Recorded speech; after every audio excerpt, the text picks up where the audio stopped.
Okay, that works really well. Thank you for that generous introduction, Kathy, and thank you so much for bringing me here. Thank you also to Kathy's students. It's been so great to get to talk with y'all this semester and kind of like be part of this process of building the symposium with y'all. Also, thank you, Senate, for all of your work coordinating this. I really appreciate all the kind of logistical and last minute stuff that you've done. So thank you so much. It's such an honor to be here. All right, so oops. There we go. So as Kathy mentioned, it's getting a little loud.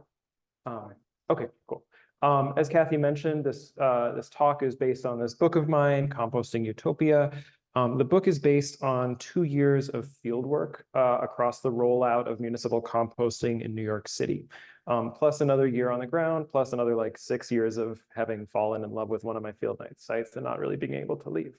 It's available from UMass Press. Feel free to check it out or just listen to this talk. So I'm going to start this story last summer when in August, New York City Mayor Eric Adams announced plans to provide curbside composting for all of New York City. This was projected to be, or this is projected to be the world's largest organics recycling program. It's kind of a huge deal. But what's really interesting to me about this is that plans for this curbside composting system are happening in a context where there's already tons of organics recycling happening in New York City. Community composters, small-scale microhaulers, people who are doing composting in partnership with the Department of Sanitation, with the Parks Department, with schools, with buildings, or just as private haulers. There is a lot of diversity in these systems, and maybe most importantly to me, these systems work. They are diverting organic waste. They are turning it into compost. They are creating jobs. They are creating communities. And so in fall of last year, Mayor Adams did something that really sucks in cutting funding to a lot of these programs. He gutted the budget for community composting in New York City, sort of framing it as a situation where we have the municipal composting rolling out, so we don't need this less efficient composting system of community composting. In response to this, there was an enormous turnout from community composters and other advocates. They came out to protest. Tens of thousands of folks signed a petition. There were demonstrations. Folks talked at city council meetings. There was a 10-hour city council meeting where dozens of city council members, including Sandy Nurse, who was chair of the sanitation committee at the time and is going to be an important figure in this story, spoke out on behalf of the community composting systems. They argued that community composting is not just an inefficient, like tiny thing, but rather that it's vital to composting. And so it's in this context that I'm asking this question of what are community composters and microhaulers doing in this transition to organics recycling in New York City that feels so important? And one of the answers that I'll provide for this is that in addition to the work of supporting the municipal composting system, they are functioning as concrete utopians. They are these projects that are changing the ways that people understand sustainability and think about sustainable futures. I'll talk more about utopian theory later in the talk, but I wanted to give you that little kind of tantalization now. So basic structure, I already talked about curbside collection and the budget cuts. Next, I'll talk about this kind of theoretical framework around post-political sustainability and neoliberal waste management. And I'll talk about my 3 case studies, the New York City, the DSNY compost pilots, the New York City compost project, and BK Rot, the project that I'm in love with. I'll talk about this kind of theory of composting as a utopian practice. I'll go back into the story to talk about the Save Our Compost campaign, and then I'll draw out some conclusions about what we can learn about sustainability from the compost pile. So, this new effort at composting is great, largest in the world, but New York City has already tried this several times. So about a decade ago, a little over a decade ago in 2013, New York City tried to roll out another curbside collection program. This is actually what brought me to New York City in order to study this. And the project that was unrolled under the de Blasio administration and eventually failed under the administration was supposed to be one of these largest compost systems in the world. And so in order to talk about sort of what was going on with this system, I want to introduce this concept of post-political sustainability. So the idea of sustainability as post-political might sound foreign, and sometimes when I say it, I feel crazy, just given that sustainability is a super political thing. However, the idea of post-political sustainability really refers to this idea of sustainability just as kind of a technological, obvious thing, a thing that's devoid of contestation. It's about just kind of like this abstract ethical question of like saving the world, rather than questions about who gets power and who doesn't. And so this concept, I'm taking this term of post-political sustainability from Eric Swingadow, who writes about it as the post-political environmental consensus. He argues that it forestalls the articulation of divergent, conflicting, and alternative trajectories of future urban environmental possibilities and assemblages. Within this context, what sustainability is obvious, and it is generally just a technological problem. In contrast to that, I have drawn a lot of inspiration and hope from work from folks like Julian Ageman. He's not here. Sorry, I'm a big fan of his. Where his work on concepts like just sustainabilities pushes us to consider environmental issues as inextricable from social issues. Sustainability and environmentalism need to be understood in a context of social injustice. This also pushes us to understand it not from the perspective where there is like one right solution to sustainability problems, but from a perspective where there's a lot of different ideas about what environments and ecologies and sustainability are. So in order to think through this practically, I'll use kind of the material example of composting. So composting on its own is a pretty straightforward process.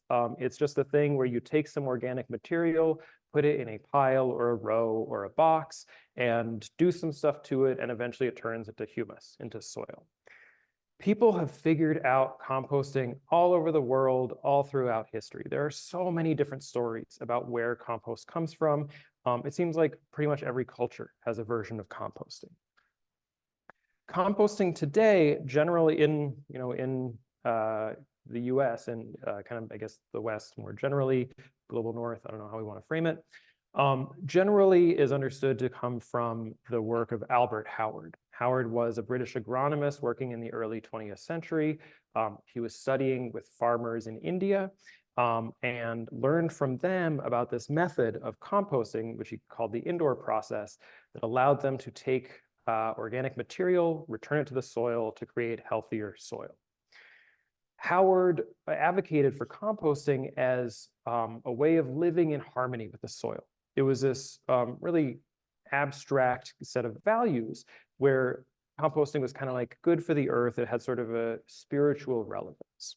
And so in general, when somebody is trying to tell the story about the history of composting, we go back to Albert Howard. However, there's this alternative story that is gaining currency, and that's the George Washington Carver story. And so George Washington Carver was also an agronomist with kind of a background in chemistry and biology, who was doing a lot of research in the American South. He wound up advocating for composting both before and after Albert Howard. However, Carver started getting interested in composting, not just as a sort of abstract way of living in harmony, even though there were spiritual elements to his version of why compost. Carver became interested in composting because what he saw was these Black sharecroppers being trapped in cycles of debt. They were being forced to buy expensive fertilizers in order to keep their land productive. These fertilizers depleted the soil, and they needed to keep coming back to buy more. And so Carver wound up advocating for composting as a way for these Black farmers to make their own soil fertility. And so for the Carver story of composting, composting is fundamentally about racial justice. It's fundamentally about creating opportunities for Black farmers. One third story about where composting comes from is just an engineering thing. Around the same time, early 20th century, European waste engineers were developing new processes of just taking garbage and rotting it in order to make it smaller and more stable. There were some efforts to kind of return this to fields, but the main goal was just making it smaller and easier to deal with. And so in the context of post-political sustainability, we've kind of forgotten about all of these big values around composting. Composting is generally not understood as a thing about racial justice. It's not understood as kind of a spiritual practice or something where we get to live in harmony with the soil. It's generally understood just as kind of a technological thing that we use in order to make waste go away. We use it to cut costs. We use it simply as kind of a tool for waste management. And so I want to draw on this kind of interdisciplinary field of discard studies in order to sort of talk about the dynamics that happen when we understand composting or waste management in general from this perspective of kind of post-political environmentalism. So neoliberalism, I'm using the term neoliberalism to refer to sort of an expanded theory of capitalism, capitalism as a theory of everything. Neoliberalism can also be understood as kind of a politics of no politics. It's the idea of sort of a framework for doing political stuff where markets take care of things and we generally don't worry about like who has power and who doesn't. And so discard studies is this field that studies garbage, and it's pointed out a few different tendencies that happen with kind of waste management in general within neoliberalism. And I've sort of highlighted a few here. One, using market mechanisms in order to fix waste problems. If there's too much garbage, we simply put a price on garbage in order to sort of use the market to adjust the amount of garbage being produced down. Two, individualization of responsibility for waste problems. Individuals are responsible for our own waste. I think one of the clearest ways that we can see this is in the term waste generator. Have folks run into the concept of a waste generator before? Like has anyone been called a waste generator? Maybe not directly, maybe not to your face, but that's what you're called when you are generating waste in a city. You are a waste generator when you're throwing something away. And so this term of waste generator sort of makes an instinctive kind of sense in that I am definitely throwing things away all the time. And I imagine most people in this room do throw things away. However, we did not come up with that stuff that's getting thrown away. And I think putting the onus on us as people who are throwing things away tends to really invisibilize the fact that a lot of the production of garbage is actually coming from the systems that we have to inhabit. So individualization of responsibility. Third is just the glorification of volunteering. We understand there to be something virtuous about kind of doing this voluntary work of cleaning up, of separating out our waste, et cetera. And so neoliberal waste management, I want to highlight a few kind of trends that happen within all of these patterns. When we tend to think about waste as simply something to be fixed by market manipulation, we wind up seeing market forces drive waste industries towards environmental injustice. And so cutting costs winds up tending to make waste infrastructure worse just because there's less money going into like making it good, making it like healthy, making it good to live with. It also winds up generally putting that waste infrastructure in Black and brown neighborhoods and working class neighborhoods. Maximizing profits, another part of kind of how markets often work, winds up putting these industries in a situation where they often wind up taking on far more waste than they can actually handle. And I'll talk about how this wound up playing out in New York City in a second. Another big issue, another big limitation imposed by neoliberalism and waste on waste systems is the fact that when we individualize responsibility, it makes it harder for us to think about alternative approaches. And so we wind up with this kind of Pollyanna-ish idea of like, wouldn't it be great if everyone just recycled, which absolutely would be great, but there's all sorts of reasons why people don't recycle. There's all sorts of reasons why people don't do what we understand to be kind of the virtuous waste behaviors. So I want to talk a little bit about how these dynamics have played out in New York City. And so, like I mentioned, we've got these organics pilots in New York City that were rolled out by the Department of Sanitation, DSNY, starting in 2013. And so this was part of this whole new sustainability plan for New York City. And I want to kind of acknowledge sort of a few different ideas that were going into this. This was definitely a result of advocacy from environmentalists and environmental justice advocates. It was about reducing waste, reducing climate impacts, reducing the burden of waste on environmental justice communities. It was also about development and the city. It was about trying to promote the city of New York as kind of a modern eco-conscious city. And it was also about trying to cut the costs of waste. And so it wound up sort of following these patterns of neoliberal waste management. While there was a municipally provided collection, the city, the DSNY, was collecting food scraps from households. Waste companies, this whole new market for waste collection and waste processing, wound up managing transfer facilities, doing a lot of the long distance hauling and processing this material into compost. And so this wound up creating both large and small disasters throughout the system. The most visible one was the Peninsula Composting Facility in Wilmington, Delaware. Peninsula Compost Facility was, supposed to be another of these like largest compost whatever in the world. Hooray. It was permitted to process up to 120,000 tons of organic waste per year, which is a lot. It was going to take the lion's share of the materials that were collected in the New York City waste pilots. This was super exciting, technological marvel, whatever. However, it wound up failing disastrously based on sort of the forces of the waste market. So Waste Management, one of the big waste hauling companies and processing, wound up getting ownership of this. And market forces wound up driving them to not only sort of underinvest in the management of the facility, but take more than they could and underinvest in the screening of materials. So it wound up going into this facility that was made to take on 120,000 tons of organic waste, is that they were taking on basically 120,000 tons of organic waste plus just normal garbage. And so it wound up rotting raw. We wound up with these enormous windrows of material that just couldn't quite compost. It was still in plastic bags. It was mixed up with plastic. The system was not designed to handle this. It wound up creating a cloud of stench that shut down the port of Wilmington. This was a disaster, and it wound up not getting renewing its license to operate in 2014. So it was unable to handle a lot of the material that wound up being collected in the pilots. Additionally, because part of the design of this was all about making it an eco-friendly city for eco-conscious residents, the program was designed in order to be a service for individual customers, and the residents were often thought of as customers. And so because it was seen as a service for eco-conscious people, it was not designed to be mandatory. All sorts of politics around kind of mandatory recycling. I could talk about that later, but this wound up having an impact on participation rates.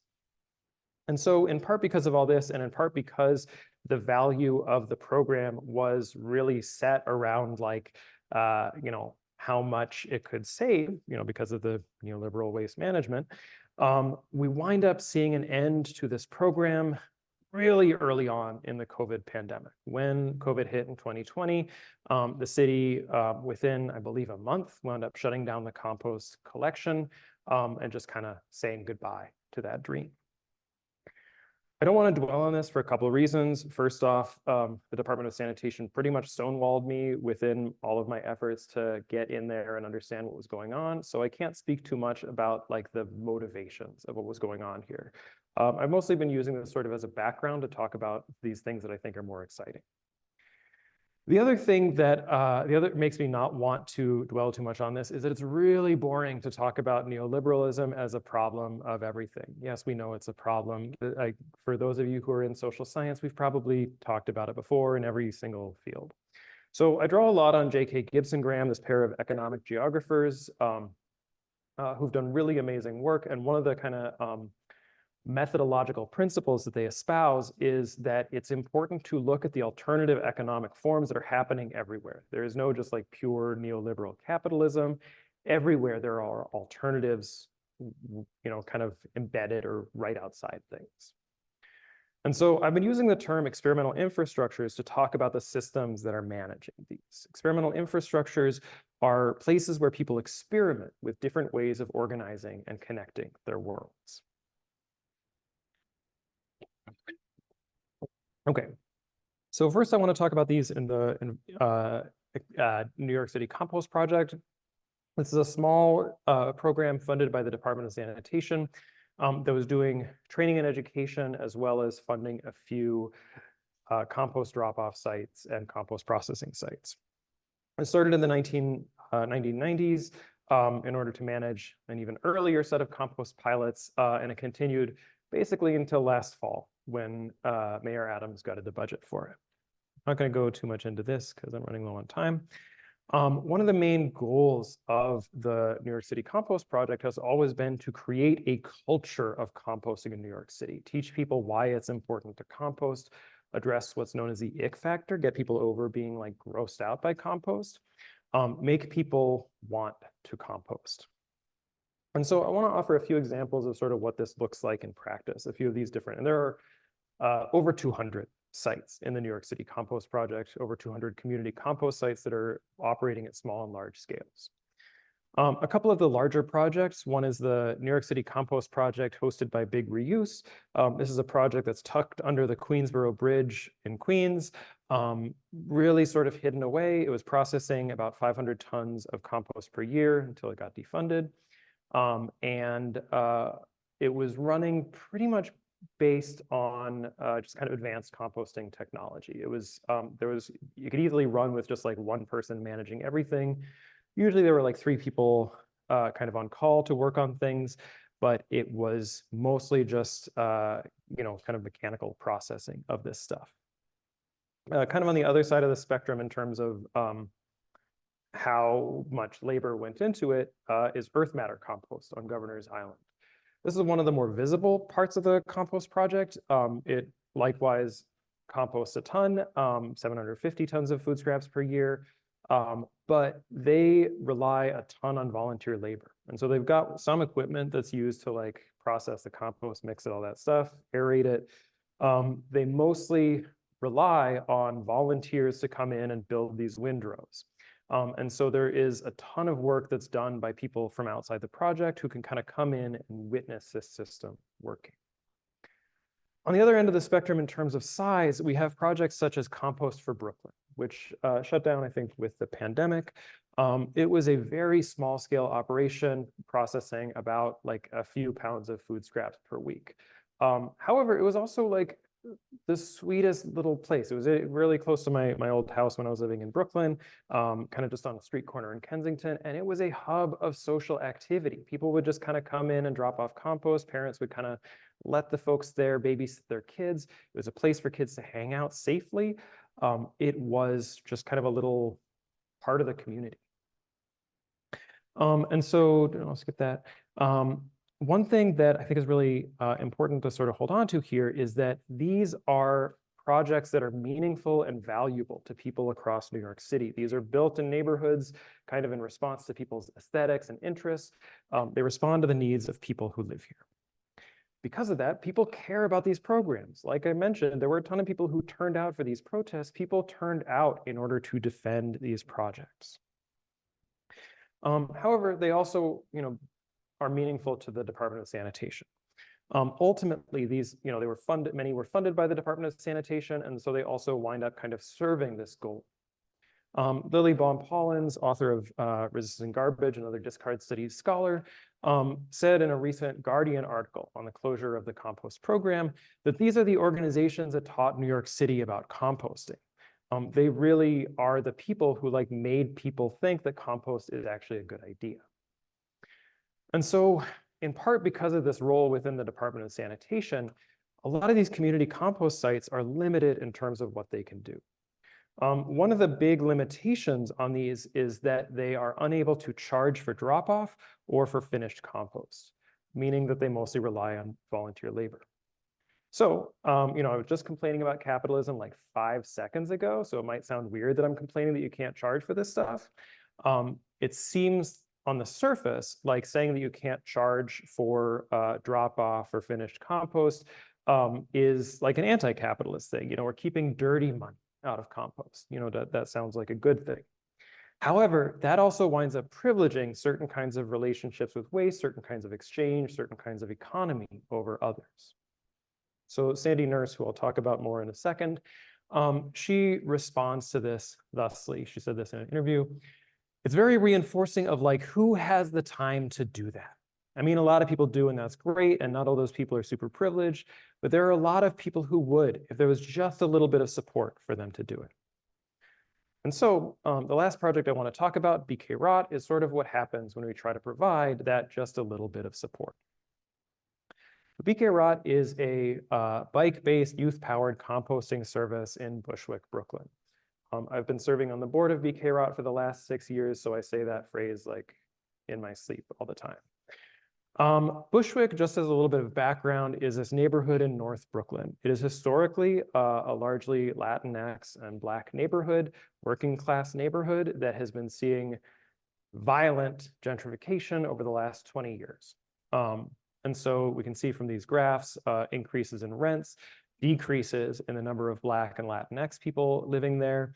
And so this has meant both that kind of displacement thing and also this larger cultural shift. And so what we've seen culturally is kind of a rise of institutions that are meant to serve kind of these white newcomers in the city.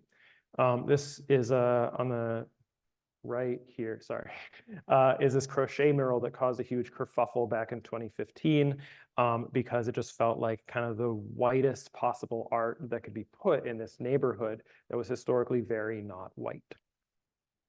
And so BK Rot was started sort of in response to a lot of these conditions in Bushwick by Sandy Nurse, who co-founded it with Renee Pepperone. And so it responded to kind of 3 big problems that they saw in their neighborhood. One was this crisis of opportunities for youth of color. One was a lack of accessible green space, and then the polluting waste infrastructure that had plagued Bushwick. And so BK Rot was, starting with this kind of crisis of opportunities thing, meaningful work for youth is scarce. This is particularly true for youth of color, who often have a hard time kind of accessing these jobs that are, especially in the green economy, that are often wind up being advertised more to white young people. And so we wind up sort of seeing this booming green economy that is not offering the same kind of opportunities for young people of color. And so Sandy has cited Grace Lee Boggs as an influence on thinking about what she would like to see in terms of kind of good green jobs for youth of color. And these jobs are designed with good work in mind. And so a lot of work on good jobs is kind of focused on kind of benefits and union labor, which is super important, and I don't want to dismiss that at all. But working from this kind of grassroots perspective, Sandy and Renee wound up highlighting these values around sort of like how the job works. They wanted to see the work of environmental stewardship be meaningful, safe, educational, respected. They also wanted to see a situation where these young people wound up being the experts, and they really do manage the space. They have leadership in these spaces. A lot of the work of BK Rot has involved just making sure that we can understand composting, not just as a hobby, but as a job, that people can actually make money off of it. This has been difficult in a context where the city is rolling out free collection and then taking it back and then rolling it out again and then taking it back and rolling it out again. And also kind of offering free drop-off at a lot of compost sites. They've kind of had to push against the grain of how people are thinking about compost in order to sort of argue that it's worth paying for this labor. All right, a second dynamic that they're addressing is this issue of green space that's available or not available in Bushwick. And so many of the, Bushwick, like many neighborhoods in New York City, is fairly lacking in access to green space. A lot of the areas that are being greened in Bushwick also feel exclusive because they're part of development projects. They're part of community gardens that might not be open to everyone, or that might be mostly peopled by white newcomers. Green spaces are also part of what's been termed as green gentrification, where the addition of green space to urban neighborhoods winds up continuing to sort of drive up rents and drive out the longtime residents. And so No Wastelands, the home of BK Rott, has been trying to create green space that pushes against these habits. They've been interested in trying to create green space in an accessible location, a place that's sort of within, like it's at this busy intersection. You can totally just like walk through it. They've been building bilingual signage and also trying to kind of populate it with cultural markers. I mean, it's been built in large part by Black and Latinx people. And so kind of the art there has been made by Black and Latinx people. There are plants in Central American and South American cuisine that are being grown there, such as papalo and epazote, and I'm probably saying those wrong. The garden is also open and active. So the fact that it's an active waste processing site means that people are there to kind of invite you in and let you know that you can actually go there. Finally, and this is sort of the thing that really sticks out for me, is the issue of waste infrastructure in Bushwick. Bushwick has historically been plagued by waste infrastructure, and this has been a problem for a lot of reasons. The standard environmental justice approach to overburdening with waste infrastructure is to say we need to distribute waste infrastructure evenly. And this is a really important approach. This is a really important kind of, it's necessary to not kind of pile all of the waste infrastructure in Black and brown communities as we always have. And this is because waste infrastructure is smelly, it's unhealthy, it's stigmatizing. However, Sandy took this approach to waste that I find to be like really interesting and really inspiring. And so she said, what if waste did not suck to live with? What if waste was not a nuisance? What if we lived well with waste? And so she was interested in trying to learn how to live with waste. And so just kind of a note on this phrase. I showed Sandy and Renee a draft of some writing that had this phrase pretty prominently in it. And I was like, wow, what a brilliant insight, all this stuff. And they got super offended because they understood it to be a statement of just like, y'all need to learn how to live with waste. Y'all need to suck it up and just have this waste in your neighborhood. And so I want to really push back against that idea of just like, learning to accept waste as it is. It takes a ton of work, it takes a ton of expertise, and it takes a ton of communication to actually make sure that living with waste is good. This is Domingo Morales. He came on to the team in 2015 and wound up really improving, streamlining a lot of the systems. And so making sure that we've had like experts, like highly trained compost folks coming in and making sure these systems are working as well as they possibly can has been a huge part of the work. Another big part of the work has been reaching out to folks in the neighborhood. So early on, there's this woman who would walk by with her daughter and just kind of like theatrically like hold her nose as she walked by us turning the compost. And like, I don't blame her. There was a new waste facility that was on her block. It probably sucks to live in Bushwick for a while and have more garbage kind of dumped in your neighborhood. And so in addition to like reaching out to this woman and sort of like talking through like, how do we make sure that this is as like clean and good for you as it possibly can be, we also wound up kind of connecting with her daughter, who it turned out really loved plants and like worms and stuff, and offering sort of impromptu daycare for her. And so this kind of figuring out how to plug this into the actual needs of the community is a huge part of the work at BK Rott. And we succeeded.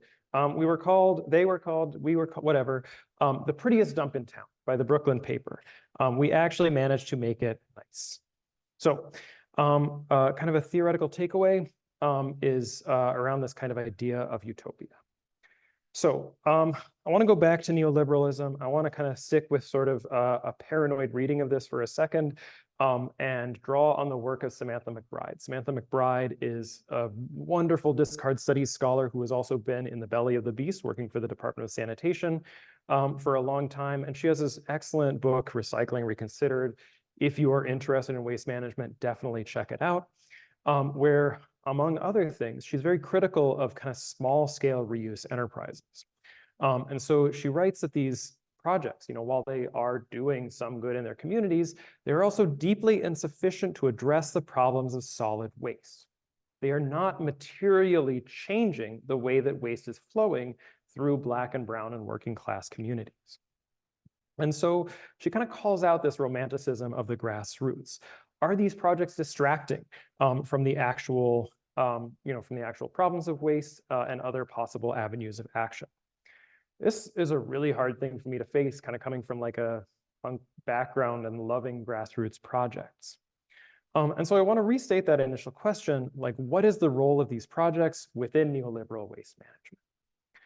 And so in order to sort of try to find a reparative reading of this, kind of try to find hope in these projects and understand how they are actually addressing those issues, I've turned to the work of Ernst Bloch, and mostly I'm getting his work from Jose Esteban Munoz, whose work Cruising Utopia is also delightful, and Ruth Levitas. So Bloch describes this distinction between abstract and concrete utopias. Abstract utopias, think like future Tomorrowland at Disney World. These are like perfect visions of the future where everything's been solved and we have flying cars. Concrete utopias, on the other hand, are experiences that can reorient us towards the present. They are kind of visions of how things could be otherwise that actually have an impact in the present. I really like and kind of take a lot from this distinction. However, it's a little bit teleological. It's actually focused on what it does rather than what it is. I don't really know if something is going to change the way people act in the present if it hasn't done so yet. And so, okay, sorry. And so in order to sort of think through this, I've turned to this metaphor of composting. So composting is a metaphor that a lot of the work on this has come out of material feminisms. Donna Haraway has been a huge kind of originator of this term. There's great work on it by Jennifer May Hamilton and Astrida Nemanis. But I think that the person who has been clearest on it is Dior Saint-Hilaire, who I work with at BK Rot. She is the founder of Green Fiend Organics, another composting service in the Bronx. And she articulates it in the context of composting capitalism. And so she writes that this is not necessarily, by composting capitalism, you're not necessarily eradicating it, but you're putting it in the ground, taking what we all know and value and letting it grow into something else, letting it grow into what's needed. So I want to take this concept of compost and kind of mix it in with that abstract and concrete utopia distinction. So I've kind of developed this distinction between landfilled and composting utopia. So landfilling is an approach to sustainability where we try to just kind of bury what exists right now and imagine a perfect future sustainable world on top of it. Think like oceans of solar panels. It's about like trying to kind of ignore the problems of the present, imagine that they will just go away if we build sustainability. Composting, on the other hand, it's an approach to the future. It's about kind of envisioning futures, but it responds to the present, just imagines that everything is transformable. And so experimental infrastructures, all of these different composting systems I've been talking about, by their very nature, tend to do this other kind of metaphorical composting. They tend to have to work with what exists. And so BK Rot, I think, does this really beautifully and very consciously.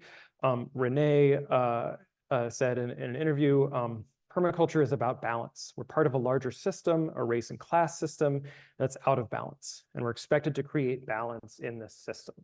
It's about creating the sustainability in conversation with the context in which they're operating.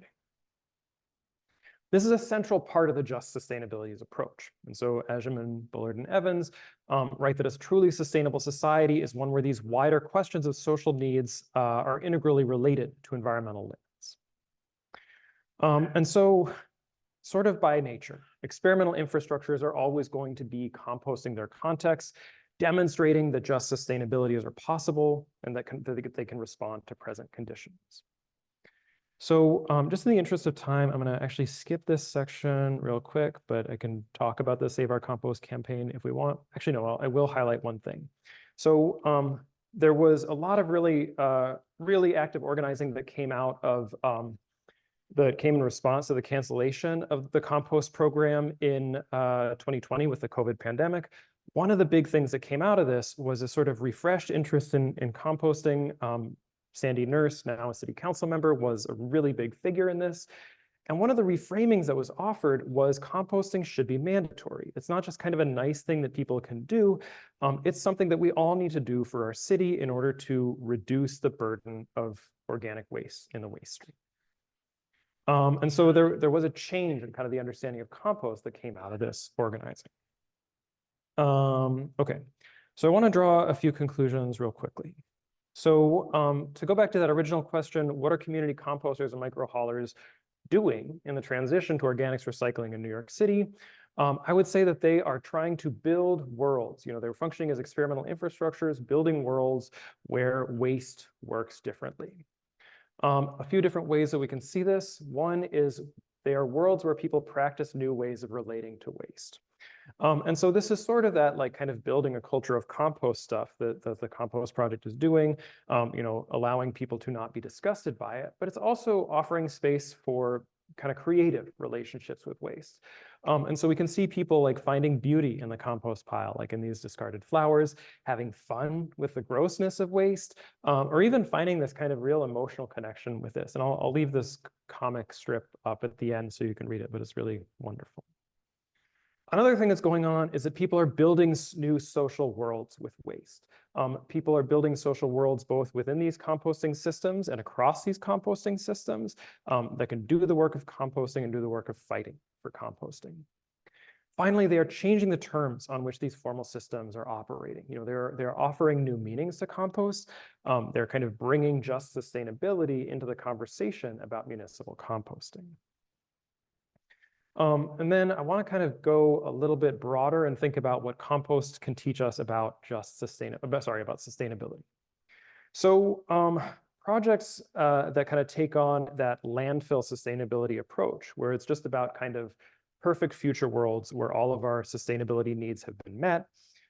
These can tend towards what Lauren Berlant, the late great queer theorist, referred to as cruel optimism. We wind up having these pictures of sustainable worlds that are great, but often fail to connect with the realities of the present. And so we can see this in kind of, the promise of a curbside composting system that never seems to actually get off the ground. We can also see this in the promise of a world where everyone just composts their waste in their own backyard. These are ideas that don't really have a connection to what's going on right now. There's no clear way of getting from here to there. And so instead of kind of focusing on promise, composting, kind of working with what we have, works on process. It's about kind of building hope out of our experiences with the world working differently. People will witness the transformations of people, of communities, and of materials as they process waste, as they work together. And so composting is an approach that demonstrates that another world is possible here and now. Instead of hoping for an escape from the present and into a better future, experimental infrastructures compost their context to build alternative worlds that exist here and now, that are accessible here and now. And so sorry to rush through kind of the end. I'm just realizing I'm low on time. Building utopia where we are is not just making do with a limited set of materials. It's not just trying to deal with what we have. It also winds up kind of building something else out of what we have.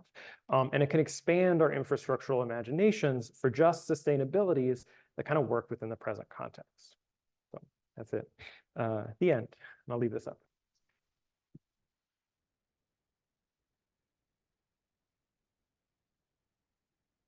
Hey, we have some time for questions. I'll bring the mic to you.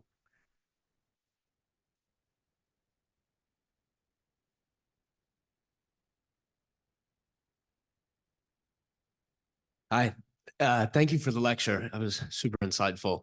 Something I was thinking about throughout it was the amount of food we waste, especially as Americans. I read a report at some point saying that we throw up to 40% of the food that we buy away. And I was just wondering what you thought on how food waste and how much we waste ties into this composting issue. And if we kind of were able to reduce that food waste, would composting become easier, or people prioritize it even less? Right. Yeah, and so so that's the this figure of 40% is kind of what got me into this field in the first place. It's just holy whatever, that's a lot to be throwing away, nearly half of the food that gets made. And I think that composting, it needs to be a part of that. It is sad to me that composting still winds up sort of treating that as inevitable a little, that it winds up being an end of the pipeline approach. And so I think it absolutely needs to be part of an approach to food waste. But and I've done a lot of work kind of like being in communities that are trying to address food waste. And it's actually really hard to put compost projects in conversation with food rescue projects or projects that are trying to like make sure that people get the food. And so, one of the things that's actually been like a real like head trip for me is just recognizing that composting is only sort of an approach to food waste. It's only sort of a solution to food waste. And it's definitely not the best one. One thing that can come out of composting is that when you compost in this like super low scale, very conscious way, you can sort of see the food that's getting wasted. And so folks at BK Rot know a ton about like what food is getting wasted in their neighborhood, like which vegetables people don't eat. And so, you can definitely like use it as a way to learn about food waste. And really that's just at the kind of post-consumer level. But yeah, I mean, it's basically it's a very, there's some possibility there, but it's not a perfect solution to food waste. Absolutely. Thank you.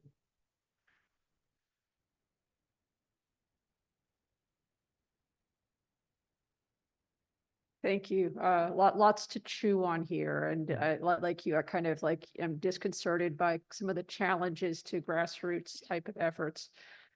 I want to hear more about neoliberalism, and particularly in the context of these are municipal programs that are run by the city of New York. So, there's definitely some top-down stuff going on, both on the community side and on the more centralized approach.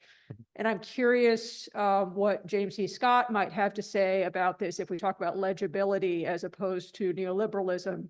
How much of the problem is with the promise of the market as opposed to the promise of the state? Mm-hmm.